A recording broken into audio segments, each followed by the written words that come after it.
আজকের recipe chicken বুটি just অসাধারণ খেতে লাগে। এটা একবার তোমরা ঘরে বানিয়ে দেখো।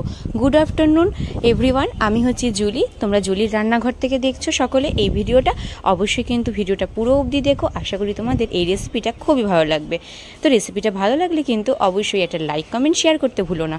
চলো, এই চিকেন বুটিটা আমরা আজকে কী দিয়ে খাবো? এটা কিন্তু আমরা রুমালি রুটি, পরোটা, ভাত যে কোনো কিছুর সাথে খুব দারুণ চলে যায়। প্রথমে একটা আমি কড়াই নিয়ে নিয়েছি, তার মধ্যে দিয়ে দিলাম কিছুটা বাটার। আচ্ছা শোনো, এই কাবাবটা কিন্তু আমার আগে থেকেই করা ছিল, তোমরা সকলেই দেখেছো আমার কাবাবের রেসিপিটা। যারা দেখোনি তারা গিয়ে কিন্তু অবশ্যই দেখে নিও। এখানে আমি 3 রকমের ক্যাপসিকাম ইউজ করেছি, লাল, হলুদ আর সবুজ। আশা করি তোমাদের এই ক্যাপসিকামটা সবাই সব দোকানে পেয়ে থাকো। তারপরে এখানে আমি দিয়ে দিলাম কিছু টমেটো কুচি, কাঁচা লঙ্কা আর পেঁয়াজ। একে একে সমস্ত উপকরণগুলো দিয়েই কিন্তু আমি এটাকে ভালো করে বাটারে হালকা হালকা করে ভেজে নেবো। এক্ষেত্রে কিন্তু ফ্লেমটা তোমরা লোতে রাখবে, তাহলেই কিন্তু তোমাদের চিকেন বটিটার জন্য একদমই রেডি হয়ে যাবে গ্রেভিটা। এরপরে চলো, এখানে নুন আর পরিমাণ মতো গোলমরিচের গুঁড়ো দিয়ে দিলাম। ব্যাস, আমাদের কিন্তু চিকেন বটির অর্ধেক জিনিস রেডি। তোমরা কিন্তু এরকমভাবেই খেয়ে নেবে। এরপরে চলো, যাদের কাছে ঘরে কাবাব বানানো আছে তারা কিন্তু কাবাব, ঘরে বানানো কাবাবটাই দিতে পারো। দেখো আমার কিন্তু কাবাব বানানোই ছিল আগে থেকে। কাবাবের রেসিপিটা কিন্তু অবশ্যই তোমরা দেখে নিও, আশা করি তোমাদের খুব ভালো লাগবে। এরকম কাবাব থাকলে পরে ঘরের করা, সেটা দিয়ে কিন্তু তোমরা অসাধারণ একটা চিকেন বটি রান্না করে নিতে পারো। আর এটা কিন্তু রুটি পরোটার সাথে জাস্ট জমে যায়। বন্ধুরা, আজকে কিন্তু ভিডিওটা আমি তোমাদের সাথে কোথায় দাঁড়িয়ে বানাচ্ছি জানো?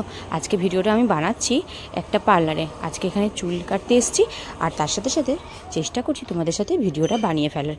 তো চলো, ভিডিওটা তো টাইমে দিতে হবে। অবশ্যই ফেসবুকে যারা কাজ করবে তারা কিন্তু টাইমটা একটু মেনটেন করবে। চলো, ওপর দিয়ে একটুখানি দই দিয়ে দিলাম। ব্যাস, দই দিয়ে কিন্তু ভালো করে একদম কষিয়ে নেব। আর দইয়ের জলেই কিন্তু প্রত্যেকটা সবজি তোমার রান্না হয়ে যাবে, মানে সেদ্ধ হয়ে যাবে।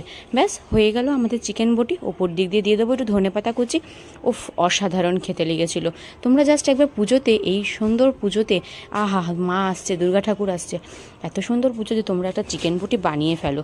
তোমরা দেখতে পারবে তোমাদের এই রান্নাটা লোকে চেটে পুটে খাবে। তো বন্ধুরা, তোমাদের এই রেসিপিটা কেমন লাগলো? আশা করি ভালোই লেগেছে। ভালো লাগলে কিন্তু বন্ধুদের সাথে খুব শেয়ার করো।